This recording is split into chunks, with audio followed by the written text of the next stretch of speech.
Good afternoon. Thank you so much for staying with us right here on Women Radio WFM 91.7. Happy Sunday. Yesterday is the 10th day in the month of December 2023. And of course, it's about 4 minutes after 12 right here. I'm super excited because today marks the end of the 16 days of activism. All right. So I hope that we've learned a lot. I'm hoping that by next year, this time, we're seeing different stories of how we've moved forward. All right. That's just my prayer. And, we get to see how lots of these cases have been resolved. We'll get to see how lots of this survivors have actually gotten on their feet and are up and doing, and are getting on with their lives. So I'm just hoping that by next year we'll have better stories to share when it comes to 16 days of activism. So today is the 10th day in the month of December 2023. And of course, today is a Human Rights Day. All right. So yes, it's the day 16 of the 16 days of activism with the theme Unite, Invest to Prevent Violence Against Women and Girls. My name is Rose Yusuf Kaiser, and you're welcome to a first responder story, or the last episode for the 16 days of activism right here on Women Radio WFM 91.7, Nigeria's first radio station for women and their families. Oh yeah, so like I said, today is the 16th day of the 16 days of activism with the theme Unite, Invest to Prevent Violence Against Women and Girls. Now, the 16 days of activism is a global campaign which has been on right from the 25th of November. That's the International Day for Elimination of Violence Against Women. Up until today, which is the last day, the 10th day in the month of December, the Human Rights Day. Now, this year, Women Radio 91.7 is spotlighting first responders who provide first-hand help and support to survivors of sexual and gender-based violence. So you can do well to join the conversation by contributing or reacting to the program. You can call us up on 07000 917 917. Send us a text or a WhatsApp message to 070 317 56537. All right, you can also follow us on all our social media platforms: Facebook, Instagram, X, and of course YouTube at WFM 917. You can log on to our website www.wfm917.com. Download our mobile app WFM 917. All right, so today on the day 16 of the 16 days of activism, we'll be discussing a first responder story, work done so far, success, challenges, and way forward in ending violence against women and girls. So to do this with me today, joining me virtually is the Chief Operations Officer of CCR Foundation, and she is BC Ajayi Kayode. Good afternoon, BC. How are you today? Good afternoon. I'm so happy to be here, Miss. We're excited to have you too, BC. How have you been? How is the week going, and how is the December looking like for you already? Oh, well, December is looking like, reinforcement to refire in the world of SGBV response. I like that. All right. So thank you so much, BC, for joining us today. You are the last first responder we have. So far, you're the 16th responder we've had, throughout this program. And we're excited to have you just put the icing on the cake for us today. Oh, thank you so much for that. All right. So just in case you're joining us, this is Women Radio, and this is 8 minutes after 12. And of course, I have BC Ajayi Kayode. She's the Chief Operations Officer of CCR Foundation. All right. So we'll just head on straight to hear their own, challenges, their own work done so far, and the way forward in ending violence against women as a first responder organization. All right, so let's head on to it. BC, now, as an organization, CCR, now, how have you been responding to gender-based violence so far, especially in the locality where the organization is based or where you find yourself as the cases come to you? Okay, thank you for that. The CCR Foundation provides a comprehensive, holistic, one-stop response to sexual and gender-based violence. And when I say one-stop response, that means having a multidisciplinary team of SGBV response professionals under one roof. This has been the best practices all over the world. We have the Child Advocacy Center model, and it's to prevent victims being re-traumatized as they navigate support services and access to justice, the professional service interventions, going from one agency to the other. So we provide everything under one roof. And you will all agree with me, SGBV response starts with case reporting. You cannot respond to a situation you are not aware of or to a case that has not been reported to you. So that's why the Sierra Foundation has provided the first children telecommunications platform, the Sierra Foundation Child Helpline, 24/7 toll-free number 0800 800 801, where professional counselors provide professional counseling, information, care, emergency interventions, and referral pathways for victims. Our child helpline is available to everyone all over the nation. We even receive calls from outside the country. That's because, victims at times can be in transit. You can be in transit as a victim of trafficking. You can be in transit as an internally displaced person. And you can be in transit as a refugee or a separatee. If a woman is escaping domestic violence or a child runs away from home because he or she has been sexually abused and has nowhere to hide for safety, because all other interventions rest on housing advocacy. We provide legal, medical, psychosocial, forensic interview, which is a structural process of eliciting evidential information from a child about a crime or an event the child has witnessed or had experienced in an age-appropriate and developmentally sensitive manner, which is part of the larger investigative process. We also have shelter services, because housing advocacy, that's the foundation on which other intervention rests from. Because if the victim is constrained to stay in the offending environment without regaining his or her sense of safety, all other interventions deployed will not make sense. You will all agree with me, because whatever intervention you are deploying for a victim of sexual or gender-based violence is to get that victim healed and adjusted to living a normal post-abusive life. There is global evidence to prove that without professional service intervention, it's difficult or impossible for victims to live a normal life. Because of the trauma, the damage, the physical damage, emotional damage, the financial injury. I mean, gender-based violence is a multi-headed monster. It comes with all sorts of tentacles and all sorts of ramifications, with the perpetrators deploying all sorts of strategies. That's why we are well prepared at the Sierra Foundation with a one-stop response of multidisciplinary professionals. We are like the octopus that has many tentacles. A warm and safe, non-threatening environment, a forensic interview suite. We have a medical clinic on site. We have offices at 2AIQ Ogumadi Davis Close, Wagada Phase 2 Lagos, and in Abuja, D2 Salatu Royal Estate at Wuse Zone 2. But much more than that, we operate a versatile network of partnerships, which I'll talk more later about that. Yeah. Because the single agency cannot stand alone to provide not at all. Response. And let me tell you, to assess any nation's or organization's commitment to responding to sexual and gender-based violence, there are 5 major criteria that must be in place. Number 1, the laws and policies, because where there is no law, there is no offense. Access to justice, because law without access to justice, law on paper could end up being tissue paper. Yeah. You have to support services, information, and awareness, because people need to know what is available to them, not just in the metropolis, in the suburbs, in the marginalized zone, and of course, budgeting and financing. Without money, you move nowhere. Sure. All right. Thank you so much, BC, for that. Now, let's hear your experience, so far in dealing with survivors of gender-based violence. What are some of the common perceptions and facts that you have come across, in terms of dealing with survivors of gender-based violence? Number 1 is ignorance. Ignorance of the rights. Because when you are talking of fundamental human rights, rights to safety, right to life, right to protection, most people are not aware.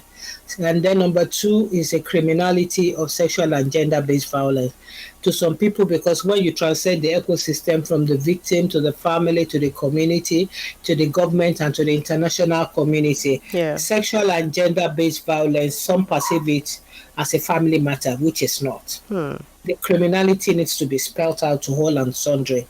When you perpetrate sexual and gender-based violence, you have not only wronged the victim, you have not only wronged the family or the society or the religious organization, you have wronged the government. and the government has the final say, the absolute authority.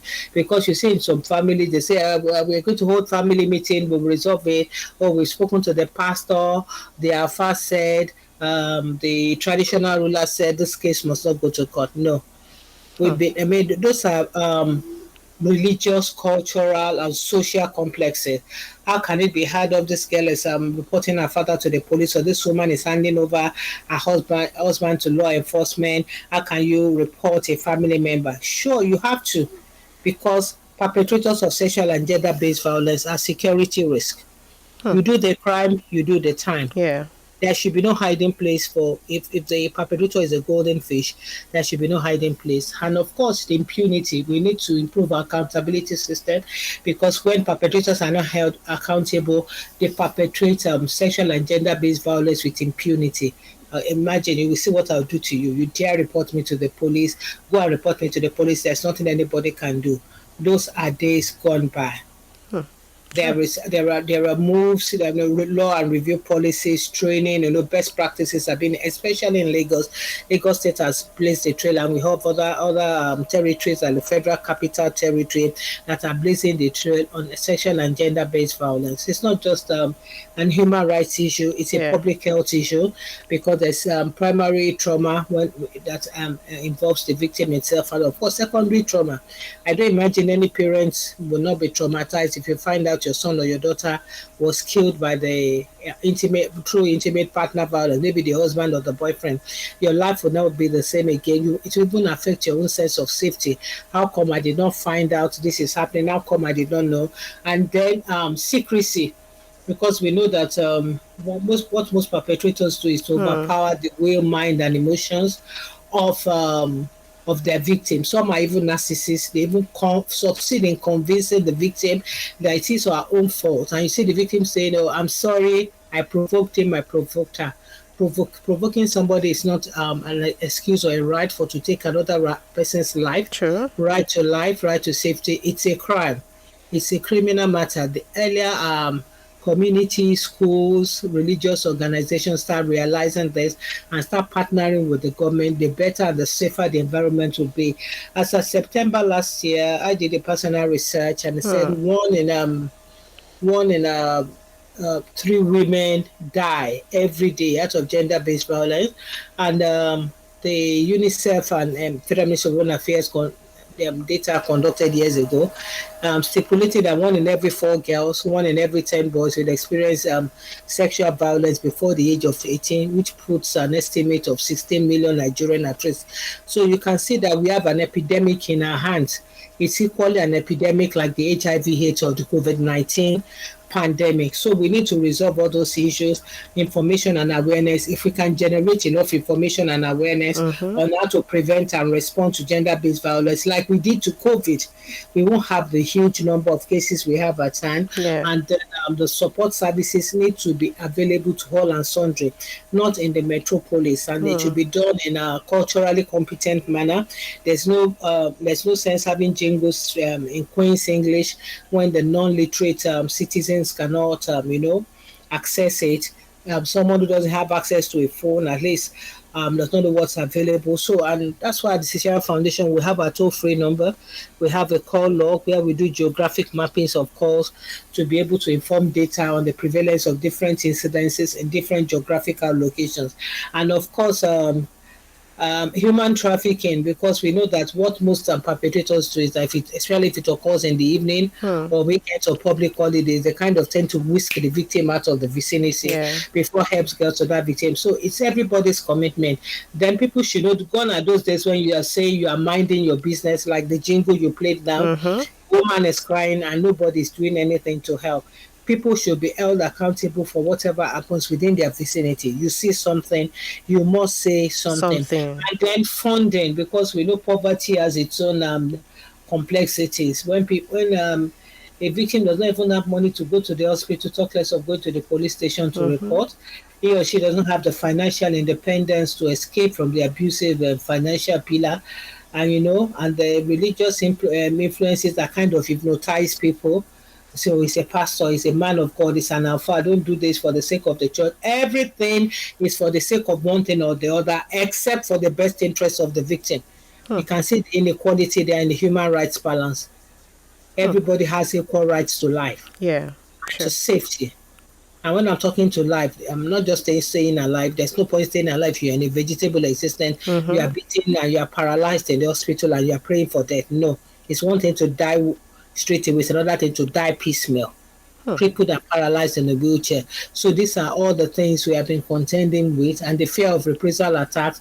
If the, for example, if the perpetrator is a landlord and or the landlord's association will not gang up against the victim, or they go down to the village and gather touts to threaten to burn down the house of the family house of the victim, or threaten them to ostracize you from the village if you do not withdraw the case. Access to justice is a fundamental human right. It's not meant for just the rich or the high and the mighty.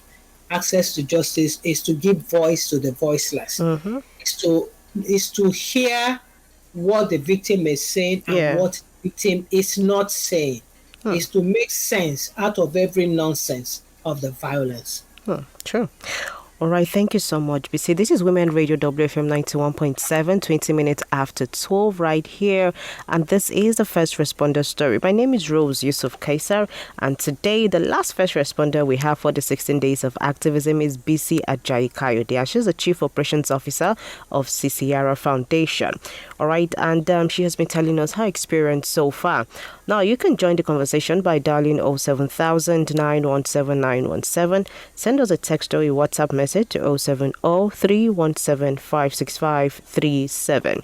All right, BC. Now, in telling us your experience, you also mentioned challenges, what you've been going through, especially with lack of adequate funds, and even some societal mindsets.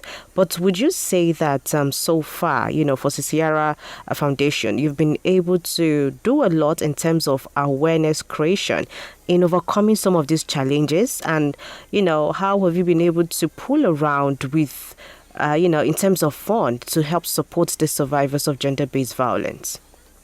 Um, the CCR Foundation receives support from the Board of Trustees, Hmm. but we've been able to maximize this through our awareness and creation program. First and foremost, our children's telecommunication platform, the very first children's telecommunication platform, 0800 800 801, which is toll free and available to all and sundry. Hmm. Then awareness creation programs. We have the Safe Kids Awareness Prevention Program, wherein we go to schools and school related institutions like churches and mosques for capacity building of children. Our curriculum is research based and evidence informed, where we teach children on their rights, bodily rights, teach them about their private parts, teach them about the concept of trusted adults. Hmm. Normally, parents, teachers, caregivers are supposed to protect children, but you find out that in most instances they're the ones molesting those children, so that they will know that anybody that violates my body boundaries is not a trusted adult. We also teach them about case reporting, so that they will know what to do, especially those from hostile environments where they have intimate violators, because research has shown that 90% of those who violate or who molest children, 90% of perpetrators are those who have legal, regular, and easy access to the victim. Hmm. And we also have training for educators in schools, because teachers must know what to set in place, Yeah. how to create safe environment for our schools. We've trained educators in the private schools and in the public schools. That's why we have a strong network of partnerships, including the police, Nigerian Police, Lagos State Command, the FCT Police Command, Lagos State Ministry of Education, Ministry of Justice, Domestic and Sexual Violence Agencies. We have Ministry of Health. Ministry of Youth and Social Development. We have strong collaborations with NAPTIP. In fact, with every child-focused organization, professional bodies, NGOs, International Federation of Women Lawyers, African Women Lawyers Association. So we go that. Then we go to religious communities, to traditional rulers. We do market outreaches. We're in partnership with NASFAT and in the Christian Council of Nigeria. But like I've said, every sector has to be mobilized. Community gatekeepers and market, local government officials. We even have my center, Nigeria, downtown, where there's high incidence rate and people cannot even to come to the metropolis. So far on our child helpline, this is the third quarter of the year, we've recorded about 31,949 calls from within and outside the country. We have seen instances where law enforcement agents call us from outside the country. We've responded to almost 2,000 cases, empowered 112,106 children. We have trained community leaders as change makers, about 23,093 of them, rendered counseling services, psychosocial support to 6,648 people, and we've facilitated medical treatment and specialized medical treatment and evaluation for about 234 survivors, facilitated the arrest of 157 perpetrators, and instituted about 83 cases in court, out of which we secured 6 to 7 convictions, 2 of which are high-profile cases, wherein we stood as state prosecution witnesses. We've conducted forensic interview for about 84 survivors. Our shelter has accommodated 92 children till date. An emergency rescue for about 1,568 victims. But all these are just a tip of the iceberg because we deploy the best services, but there's still a lot more to be done. And we don't do this alone. We're in collaboration with child-focused agencies and SGBV-focused agencies. And it's interesting to note that as you are deploying interventions out there, those perpetrators are also changing their strategies, but we're also combating them effectively with our best practices. So this is what we do at the Sierra Foundation. Like I've told you, a comprehensive, holistic response to SGBV. We are at the cutting edge of SGBV response because this is an age-long human crisis. Yeah, sure. I do believe that. All right. So thank you so much, BC, for that. And, I'm hoping that by next year, when, we're talking about 16 days of activism, the Sierra Foundation will also be saying a lot of things that has been achieved and, gone further to do more in terms of SGBV in Nigeria and even beyond. All right, so let's head on to know how far, because earlier you mentioned that, one organization can't just do it all. So how far have you gone with collaborations with security agencies, other responders, and stakeholders to provide support for survivors of gender-based violence?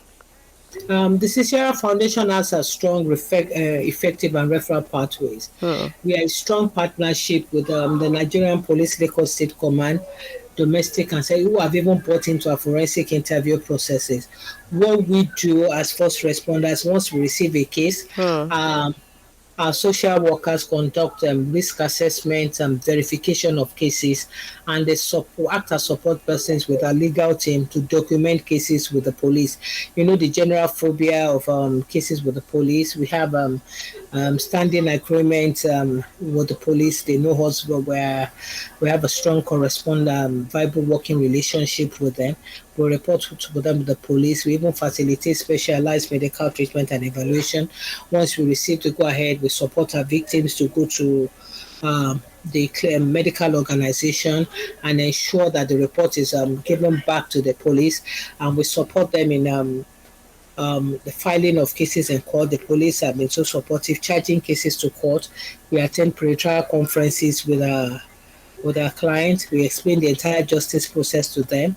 We sit with them in court, act as guardian ad litem, deploying legal literacy to let them know what is at stake and what they are at risk, and also emergency rescue of victims, relocating them from offending environments, and ensuring a strong witness protection program because of the fear of reprisal attacks Hmm. to all this. So we and psychosocial services, we ensure that all our survivors have access to both online and on-site psychosocial services so as to alleviate the trauma of the abuse. This we do so that navigating the justice process or support services and professional intervention does not make the victim get re-traumatized. And for those who need services that we don't provide directly, maybe you need to go to another state cross jurisdiction, and we'll reach out to our partners in other states. Those who need financial support or vocational skill, we reach out to government agencies like Ministry of Women Affairs and Poverty Alleviation. And for educational advocacy, for those who maybe it occurred in school, Hmm. Ministry of Education has been so wonderful because Eco Excel right now in Lagos State, any teacher that knows his or her onions, that knows what the Lagos State zero tolerance is, will be careful Yeah. before tampering with the child. So we do all that. We go to schools, go to homes, communities to rescue victims, case reporting, and all this are toll free. We don't charge they at no cost. We don't charge our clients to make sure they access all these services. And for children, Hmm. we are in strong collaboration with Ministry of Youth and Social Development. If a child is at risk, we'll let them know. And for religious leaders who are taking advantage of the victim, we report to the police. We assist in evidence gathering to ensure that justice is done. Justice must not only be said to be done, Hmm. it must be seen it must be seen to be done. And Yeah. we also facilitate training for Parents Teachers Association so that parents will know their duties because a large number of these cases occur at home, maybe from the father, in-laws, aunties. We've seen cases where grandparents also molest children. We've seen instances where the victim is afraid to leave to exit the marriage because of the fear of the unknown and all that. So we address them, calm them down, psychotherapy, legal support, legal aid. Um, we hold watching briefs in court, and we provide forensic interview, Hmm. which is electronic evidence, which captures the child statement fresh as it is, a free narrative memorial in court. It's neutral and legally defensible, and it fulfills the fundamentals of human rights as the offender or the opposite party too will have a right to it. And all um, all observers representing other agencies have view the video over and over again to be able to ascertain cogent interventions necessary for the victim, because victims should not be further um, re-traumatized Hmm. when navigating the justice system. And justice does not rest alone. Yeah. Even when the perpetrator is held accountable, the psychosocial aspect, like I said, the victim needs to get healed and adjusted to live a normal post-abusive life. People need to know their rights Hmm. about body boundaries, and we also stand against victim shaming and blaming. You don't blame victims. Why Yeah. didn't you speak up? What were you wearing? That has nothing to do with it. Hmm. That has nothing to do with the offense. Okay. Anybody that does that is not doing the right thing. Hmm. It's unacceptable. So we encourage people to speak out. Hmm. Sure. All right, thank you so much. Now, just as we wrap up this conversation, in just few minutes, BC, what are your recommendations for the government, the society, religious leaders, parents, and women and girls? Because each of this group of people are stakeholders when it comes to survivors of gender-based violence or even fighting against gender-based violence. So what are your recommendations for these different groups of people, the government, the society, religious leaders, parents, women, and girls? Just in few minutes. Yes, I think the government should continue to prioritize support for victims with funding. There should be allocation or a large chunk of budgetary allocations to support victims. The personnel are there, then continuous training for SGB focused personnel in all government parastatals Hmm. so that they be at the cutting edge of responses. Then the support services, we need more shelters, more funds to provide financial independence. for the victims, and of course the health practices. When I'm talking about the government, I'm just talking about Lagos State government. Lagos State government is doing very well. Other states, other states you have designated agencies like the domestic and sexual violence agencies. Then the society should quit religious dogmas, cultural practices that encourage or condone gender-based violence. Yeah. In religious parlance, we should not just say it. In most religious organizations, if you tell people this is a sin, people take it for granted. They take it suspiciously. But if you let them know it's not just a sin, this is a crime. Let them know the penalties. In fact, religious organizations should have laws and policies in place to punish members who perpetrate gender-based violence. If you, for example, if a religious organization says, if you're a member of this organization, you beat your wife, you beat your husband, you'll be excommunicated, you'll be banished, it will be more effective. Same for traditional rulers. All these custom and practices that says the man is the head of being the head of their wife does not mean you have the right to beat that wife. Does not mean you have the right to take her life or make life miserable for her. And parents, for God's sake, should stand to support their children, to believe them, to trust them when they report. How can you say your father is touching you anyhow? How can you say your mother is demanding sex from you? These things are happening. Believing in them, in children, and then acknowledging their bravery. It makes a lot, like I said, makes sense out of every nonsense. And then considering the fact that every child is important, maybe your biological child or your domestic servant. Human right is sacred. And for women and girls, do not allow anybody to despise your gender. Women like girls, we are vulnerable groups. True. Don't let anybody take advantage of you because you're a woman. Because now in this age of sextortion, the girl is innocently undressing in the sports room to change, and somebody's recording it on video and threatening, if you don't allow me to sleep with you. No, they should be bold to cry out. This is what is happening. Enough of the emotional blackmail. I call it some cheap blackmail. When you threaten, if you talk, I will report. To me, as far as I'm concerned, it's cheap blackmail. You see something, you experience something, please cry out. Then there should be a strong witness protection program. Not when victims are relayed on their way from police station. That's why we encourage people to come to the Sierra Foundation. We know how to make you navigate the criminal justice process, acting as support person. And then information and awareness. Every bus stop should be branded with the community resources. Let people know the number to call. Let people know their rights. When you get to the police station, what are your rights? The fact that the perpetrator is released on bail does not mean the end of the case. And if you withdraw, you are a nominal complainant. The state is the chief complainant. There must be zero tolerance. Gender-based violence, not in our Lagos, no more in Nigeria. That's what we are targeting. It's possible to prevent it.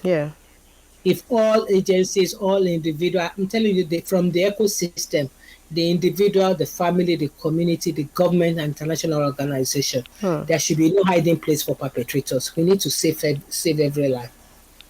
Thank you so much. Thank you so much, BC. Let's have your final words. Our time is gone already, but in less than a minute, what's your final words right now? Well, my final words are everybody is preparing for Christmas and the New Year.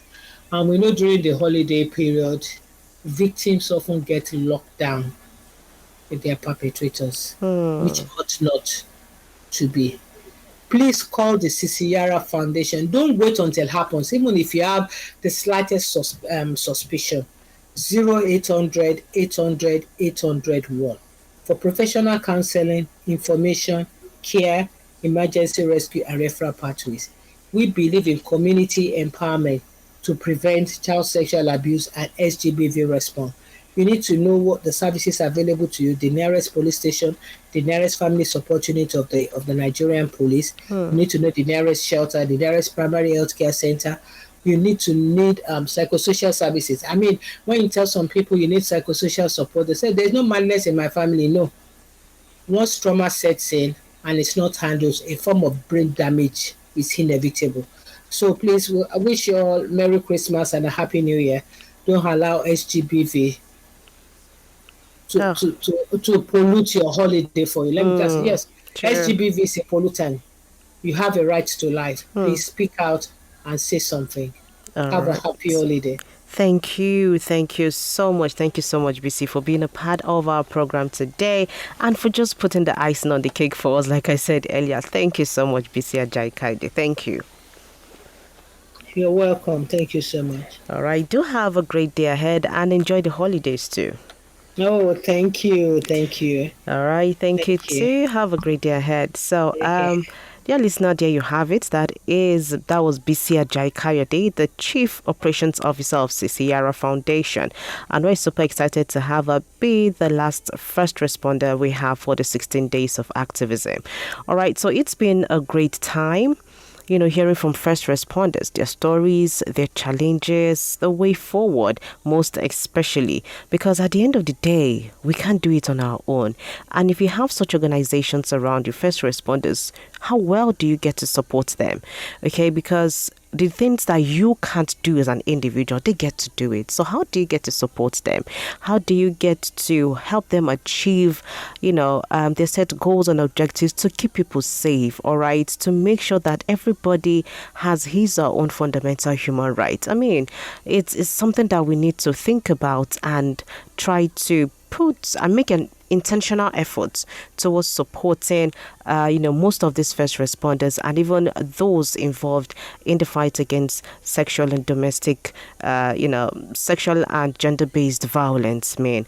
So that's it for today right here. A very big special thank you to our guest, BC Ajayi Kayode, the Chief Operations Officer of Sierra Foundation. Thank you, for sharing your story and for being a part of a responder story. Now, thank you to the producer of the program, Esther Laribe, and the executive producer, Tom Okewole Shonaya. Thank you all so much for staying with us right here on Women Radio WFM 91.7. Do well to enjoy the rest of your day with us, of course. And let's meet up again on Monday, tomorrow at 12:05 for The Big Question. My name is Rose Yusuf Kaiser. Good afternoon. WFM 91.7.